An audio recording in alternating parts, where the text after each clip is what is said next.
Good morning. Good morning. Hello, everyone out there. Teresa and Olivia, Quentin, and Liz. And so we're in episode 4 of Exodus. Try to finish up chapter 2 today. Let's start with a prayer. Thank you, Lord. Thank you so much for this time we get to spending your word. Help us to understand everything we're reading and we're learning. And help me, Lord, to be able to relate in a way that's understanding and give you all the and be able to see what your intent was behind this word. We give you all the praise and thanks. In Jesus' name I pray. Amen. Okay, part 4. Moses, in fear for his life, flees to Midian. Okay. So let's see where Midian is actually. So this is going to become important both now and when we get to the Exodus part. So I got my map here. Oh, not that map.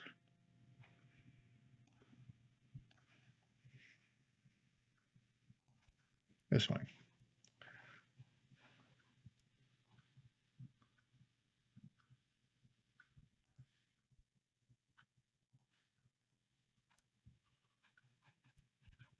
I don't know why you can't see my cursor.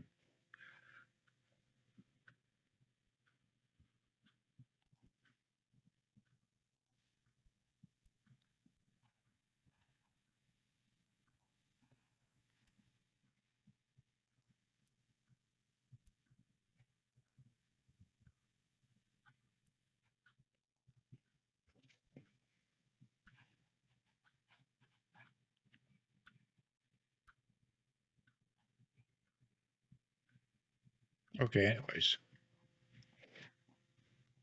Must be on okay, now I see it. Also, it's a lot bigger than, I guess I made my picture too big.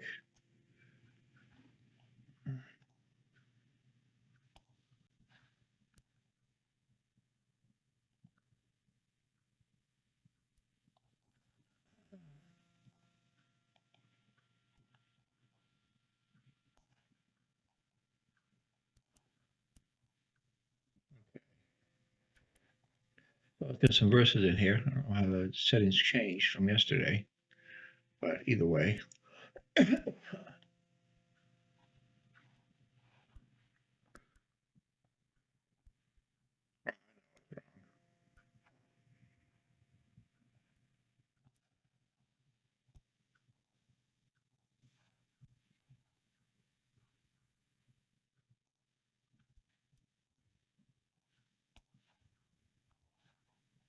Yeah, that's better. But now I got all that back again.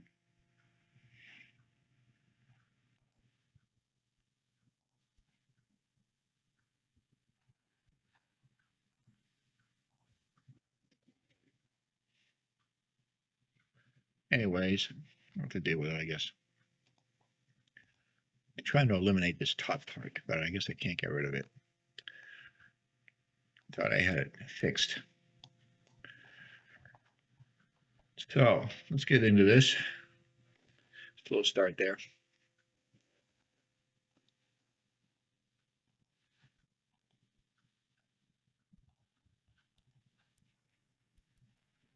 And it came to pass in those days when Moses was grown that he went out unto his brethren and looked on their burdens, and he spied an Egyptian smiting an Hebrew, one of his brethren. Now we left off, okay, we knew that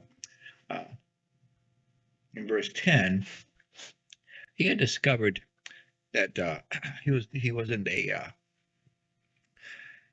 adopted into the Pharaoh's family. And because and during this, between the last verse and this one, he has discovered that he is a Hebrew. He's not actually Egyptian. So he got curious about his Hebrew brethren, and he went out to actually work with them and to see what they were like and to meet them. And he actually gave up his position as an Egyptian and started working with the Hebrews. So he became a slave, basically. Uh, he looked on that burden and he spied an Egyptian smiting a Hebrew, one of his brethren. Well, this is going to get him in a heap of trouble. Right now, it's basically it's about right now it's 1531 BC. It's about 40 years later from when he was born. And we got some confirmation of this over in Acts 7:22 through 24. And Moses was learned in all the wisdom of the Egyptians and was mighty in words and deeds. So he had a great education now. And when he was a full 40 years old, he came into his heart to visit his brethren, the children of Israel. And seeing one of them suffer wrong, he defended him and avenged him that was oppressed and smote the Egyptian. And just one other passage in Hebrew on this, Hebrew 11:24 through 26. By faith, Moses, when he was come to years, refused to be called the son of Pharaoh's daughter, choosing rather to suffer affliction with the people of God than to enjoy the pleasure of sin for a season, esteeming the reproach of Christ greater riches than the treasures in Egypt, for he had respect unto the recompense of the reward. So again, these other verses help us to see a little bit better understanding of what Moses was going through. But he realizes he has a destiny, and his people are his future. But as we will see, God has a period of training, which begin with the realization that his people are under severe burden. But in defending his fellow Hebrew, he kills an Egyptian, and this brings with it a death sentence. This is where Moses gets his real mission. But it will still be another 40 years actually before that part of it plays out. And it's because of this thing here, he actually killed that Egyptian. The Pharaoh finds out, and now there's a price on his head. Some other verses on this topic in Proverbs 3:5 and 6. Trust in the Lord with all thine heart, and lean not unto thy own understanding. I love this proverb. In all thy ways acknowledge him, and he shall direct thy paths.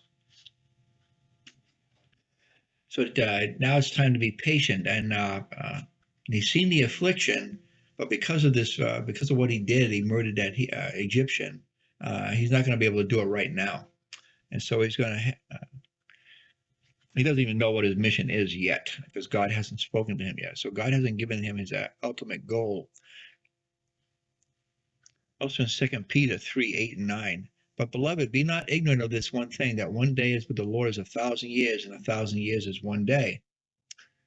The Lord is not slack concerning his promise, as some men count slackness, but is long-suffering to usward, not willing that any should perish, but that all should come to repentance.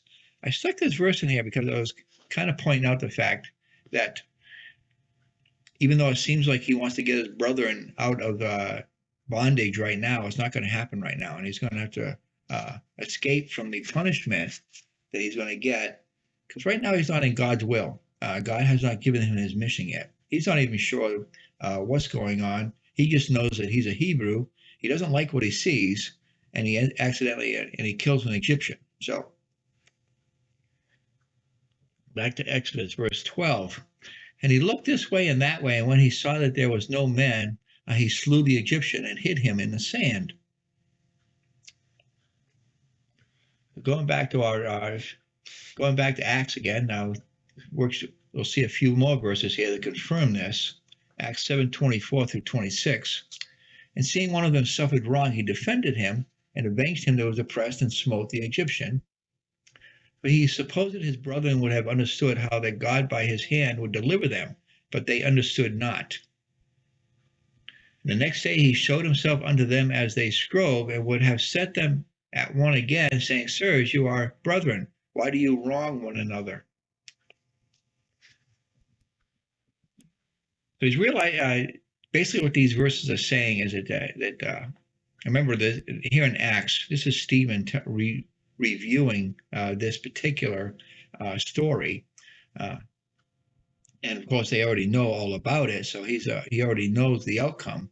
But that both the people in Egypt and himself are not ready for this period of time of the Exodus.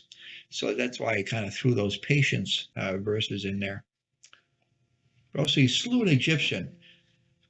And based on some of the laws of that particular time and from some other writings, it talks about that. If the Egyptian killed the Hebrew, Moses only acted agreeably to the divine law. So actually, he did not, under the law of that time, he didn't do anything wrong.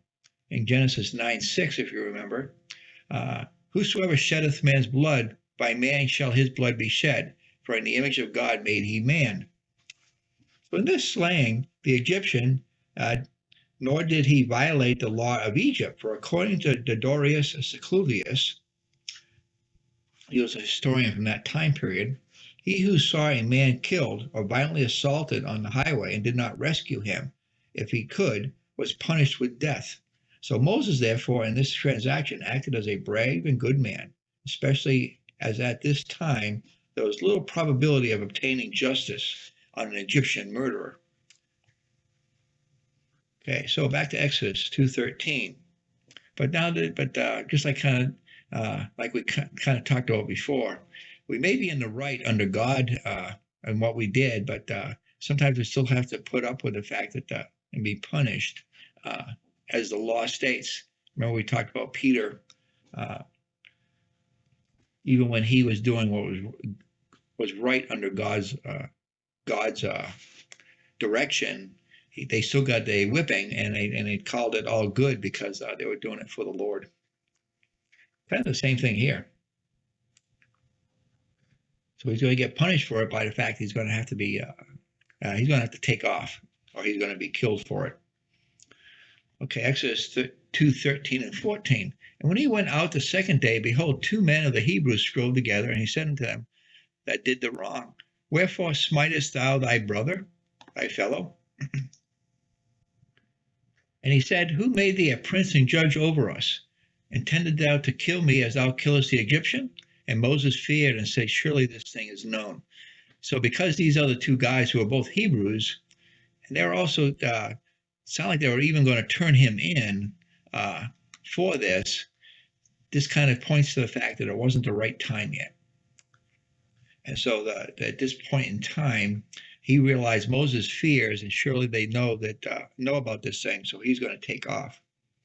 So it seems it was not a secret. So it makes its way to Pharaoh, and there's a price on his head, as we're going to read here in Acts 7:26. And the next day he showed himself unto them as they strove, and would have set them at one again, saying, sirs, you are brethren, why do you wrong one another? And also in 1 Corinthians 6:7 and 8. Now therefore there is utterly a fault among you, because you go to law one with another. Why do you not rather take wrong? Why do you rather suffer yourselves to be defrauded? So again, this is the idea behind the fact that Moses thought he was trying to help them, but they were ready to turn him in and not consider the fact that they were brothers. They were brethren, meaning they were both Hebrews. Finishing up that last verse there on 1 Corinthians. Nay, you do wrong and defraud, and that your brethren. That was Paul talking about Corinthians. Well, how you should be, how dealings between brothers should work. Interesting exchanges that would help Moses know his next part of the plan. God needed Moses to come to him, and this started this path, so that I could see this, that the fact that Moses felt it was what he did, that he wasn't going to be protected by his own people, and that Pharaoh, we're going to find out here in a minute, Pharaoh finds out about it, and so he's going to end up taking off for Midian. That's where we're heading with this. Now, when Pharaoh heard this thing, he sought to slay Moses, but Moses fled from the face of Pharaoh and dwelt in the land of Midian, and he sat down by a wall. Now the priests of Midian had 7 daughters, and they came and drew water and filled the troughs to fill their father's flock. That's why I brought the map up. Basically, at this point, Moses, and realize this is quite a trip.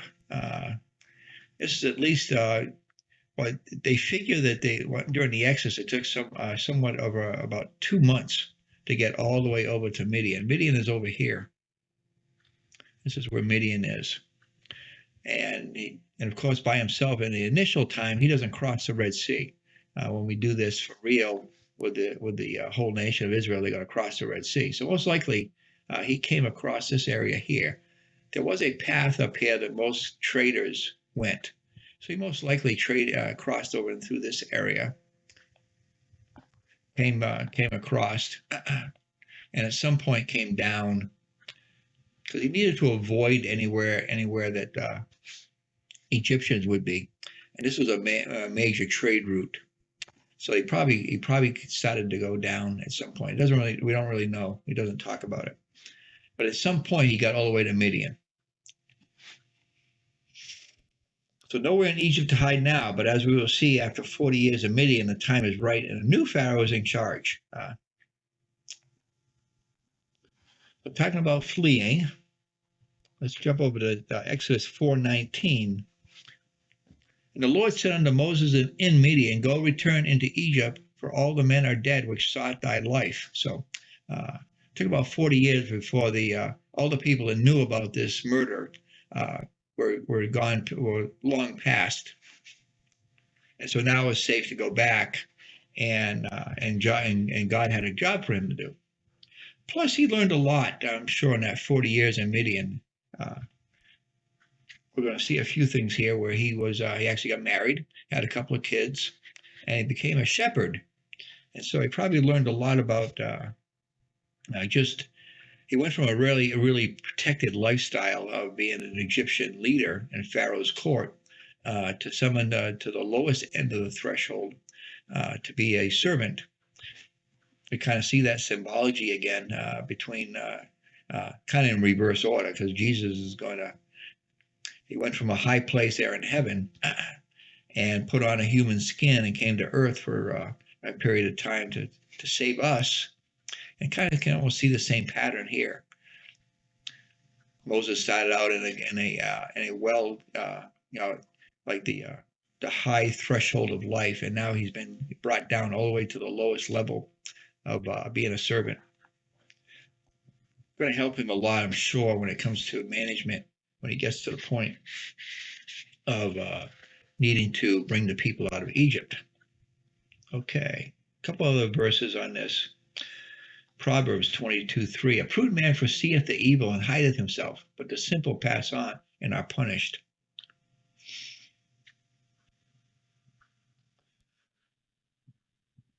Well, I like to say,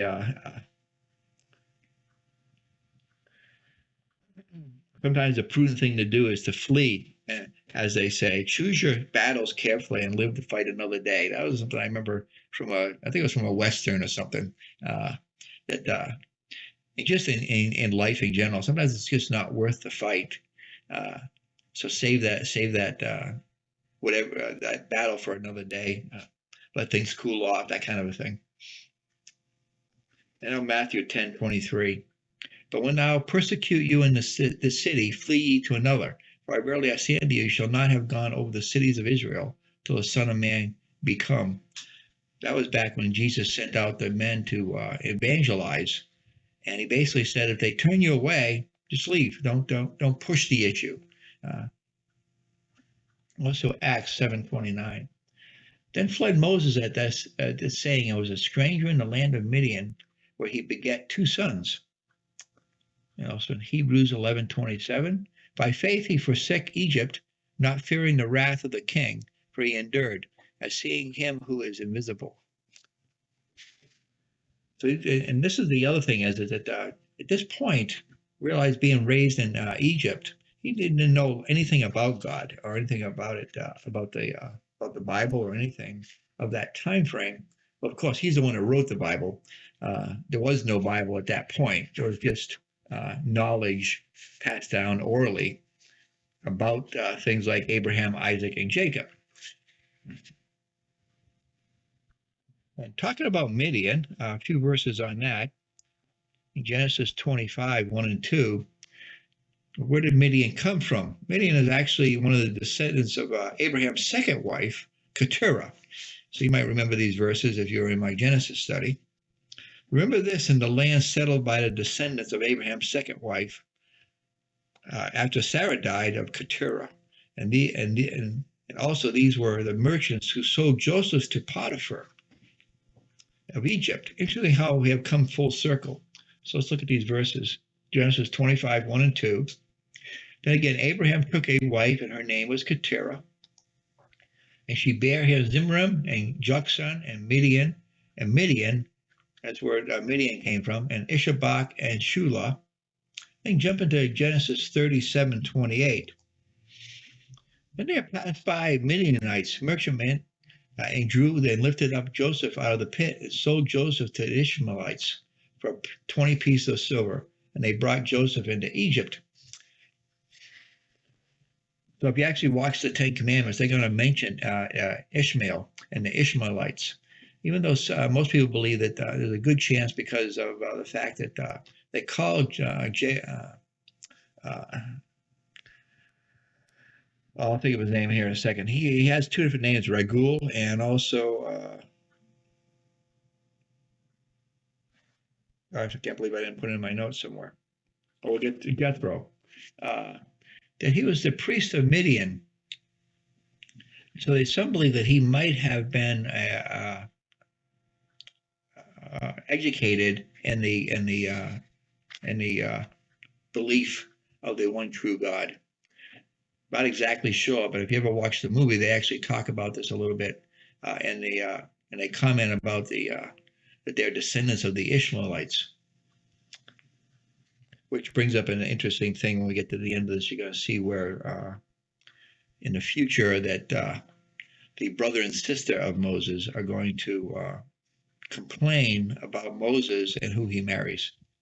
So anyway, so you see this, it came full circle. We said Joseph was taken by the Midianites and sold into Egypt, and now which brought the 12 tribes of Egypt down into Egypt, 12 tribes of Israel down into Egypt. Egypt starts growing. The Pharaoh is concerned about them taking over for him, so puts them into slavery. And now we got them, the deliverer, which is going to be Moses, is now born and is coming to power. So interesting circle.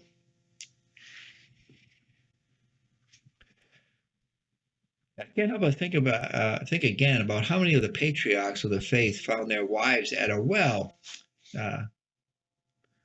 I mentioned that about that because it commented about the fact that he goes to a well.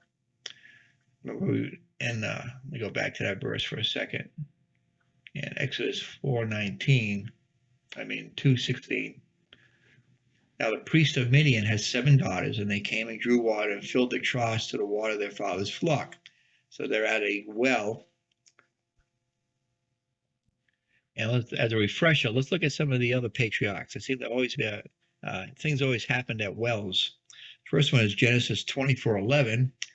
And he made his camels to kneel down without the city by a well of water at the time of the evening, even the time that the women go out to draw water. That's where the servant of Abraham found Isaac's wife, Rebekah. Then going to Genesis 29, 1 and 2 and 6. Then Jacob went on his journey and came into the land of the people of the east. And he looked, and behold, a well in the field, and lo, there were 3 flocks of sheep lying by it. For out of that well they watered their flocks, and a great stone was upon the mouth. Jump into verse 6. And he said unto them, Is he well? And they said, He is well. And behold, Rachel his daughter cometh with the sheep. Remember, Jacob really wanted to marry Rachel, and he went that whole finasco. So he met his future wife at the well. And it's kind of interesting that Jesus started his ministry after talking to a woman at a well. And that's the famous woman at the well scene in John 4. So you see a parallel here. Now Jacob's well was there. Jesus, therefore, being wearied with his journey, sat there on the well. It was about the 6th hour. And there cometh a woman of Samaria to draw water. Jesus saith unto her, Give me to drink. So I'm not going to go through the whole story. But we jump down to verses 21 through 26. And Jesus said unto her, Woman, believe me, the hour cometh when you shall neither in this fountain, nor in this mountain, nor yet at Jerusalem worship the Father. So it's like a deliverance, and that's basically what Moses is going to be doing too. You worship ye know not what. We know what we worship, for salvation is of the Jews. But the hour cometh and now is, so this is Jesus announcing his who he is, when the true worshipers shall worship the Father in spirit and in truth, for the Father seeketh such to worship him. And God is a spirit, and they that worship him must worship him in spirit and truth. The woman saith unto him, I know the Messiah cometh, which is called Christ. When he is come, he will tell us all things. And here it is right here. And then Jesus said unto her, I that speak unto thee am he. So he announced that he is the Messiah at that point.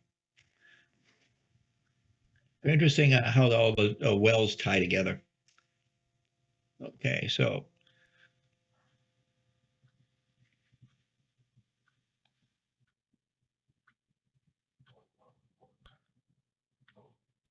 I put the wrong verse in here.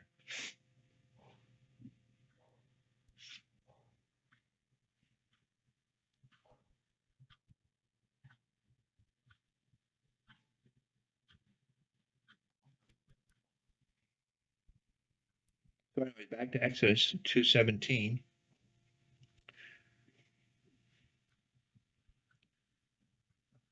that where I left off at? Something seems weird here. Somehow I get the verses out of order. 1 second. Let me get them back in order here.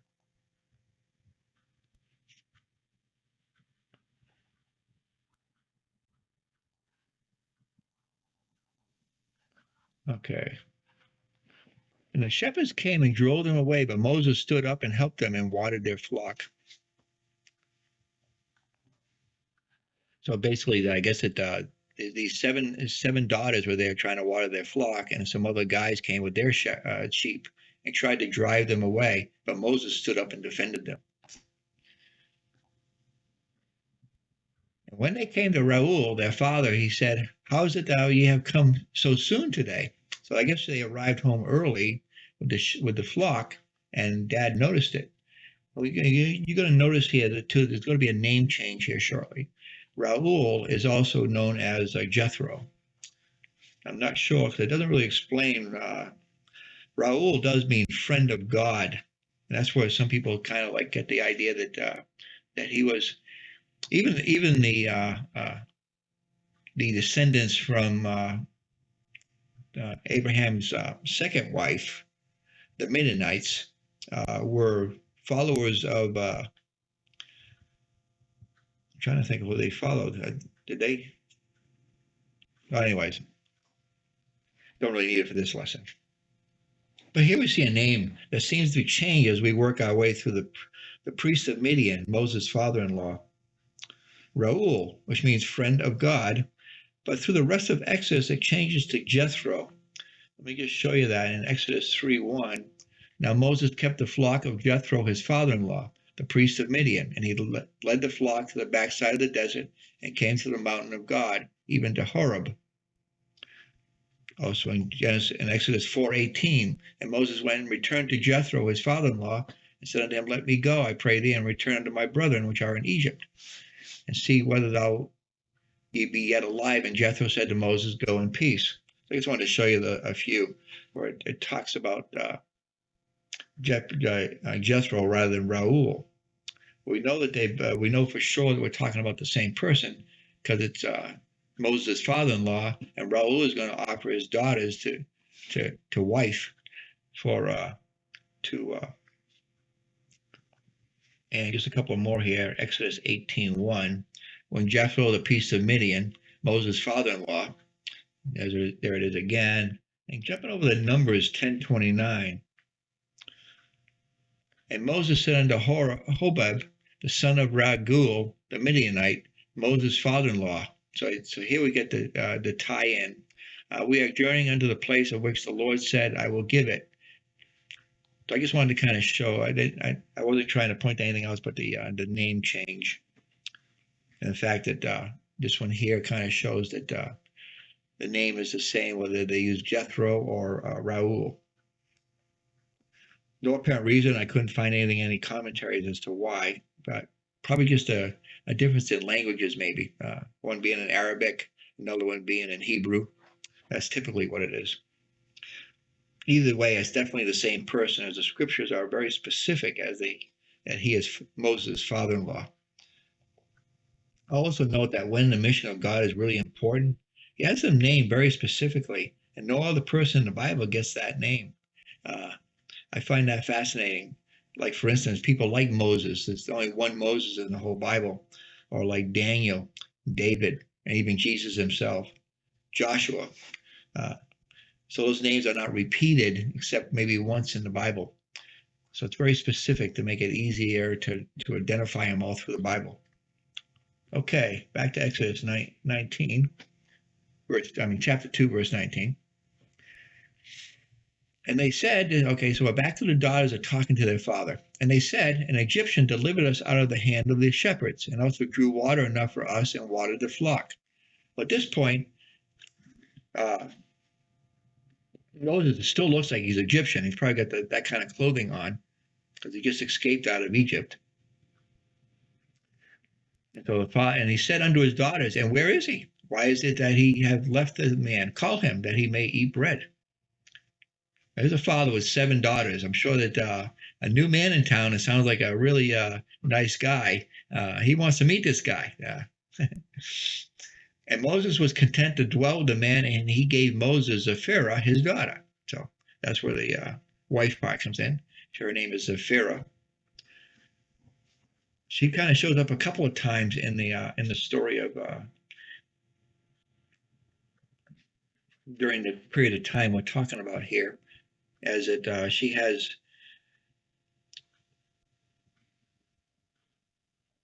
I'll just continue on here. Lost my train of thought. And she bare him a son, and he called his name Gershom.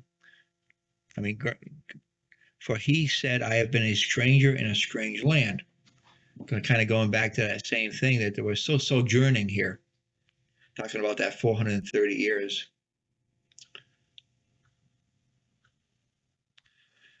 And so the daughters filled that in, and Moses, homeless away, has been welcomed into Jethro's family, and ends up marrying one of his daughters.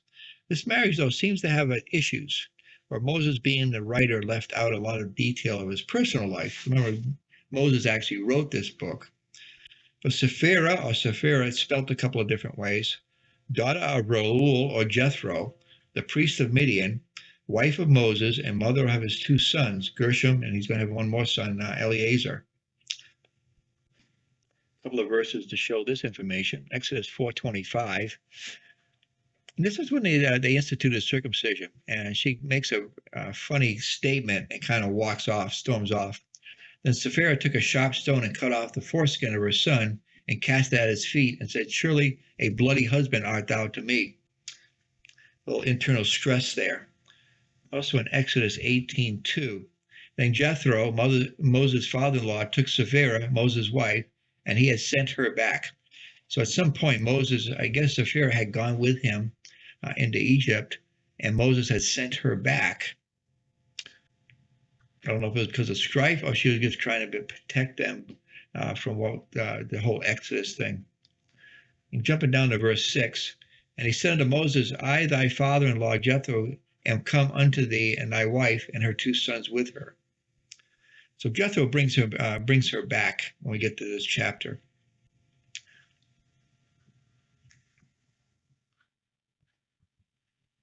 So I found this kind of interesting too. We're talking about again Zipporah here a little bit.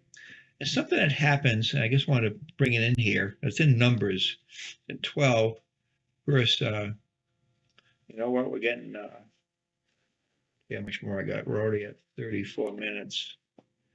I could probably finish this up. Oh, I got more verses than I thought I did.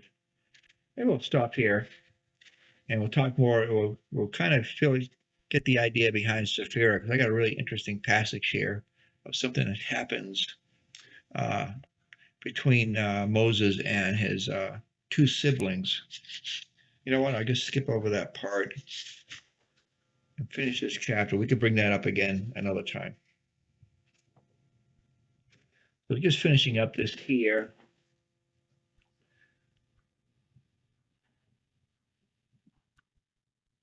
And let me get to the last part of the chapter here, verse 23 through 25. So and it came to pass in the process of time that the king of Egypt died, and the children of Israel sighed by reason of their bondage, and cried, and their cry came unto God by reason of bondage.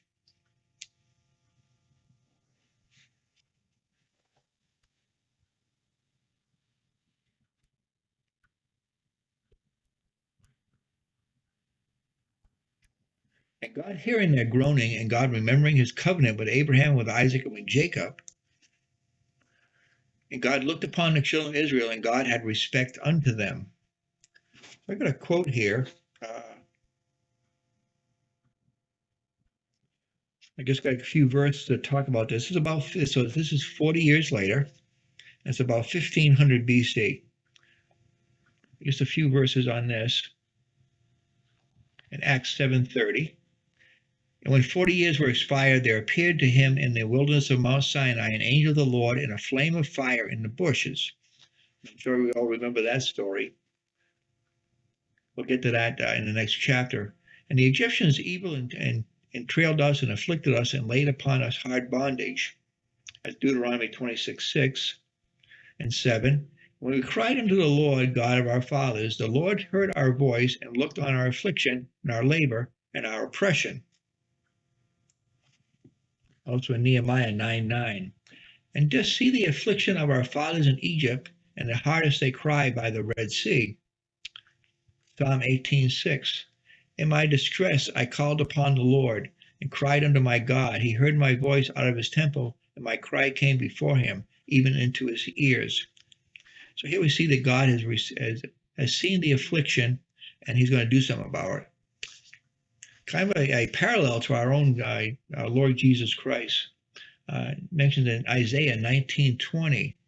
And it shall be for a sign and for a witness unto the Lord of hosts in the land of Egypt. They shall cry unto the Lord because of their oppressors, and he shall send them a Savior and a great one, and he shall deliver them. So talking about the covenant that God is remembering, let's just do a really quick review of that. It's in Genesis 15. Let me just read through this, starting in verse 14. And also that nation whom they shall serve will I judge, and afterwards shall they come out with great substance. This is foretelling of this incident we're getting to now. Thou shalt go to thy fathers in peace. Thou shalt be buried in a good old age. This is God talking to Abraham. But in the fourth generation they shall come hither again, for the iniquity of the Amorites is not yet full. So things started to still develop in Israel. And that's why God is kind of like delaying this whole thing. Remember, he sent them down there originally to get them away from the Canaanites. And it came to pass that when the sun went down and it was dark, behold, a smoking furnace and a burning lamp that passed between those pieces. So that was God doing the covenant between the cut open lamb and the birds and the goats. And it was God did it by himself. So that means it's a covenant that he will never break. In the same day the Lord made a covenant with Abram, saying, Unto thy seed have I given this land, from the river of Egypt unto the great river, the river Euphrates.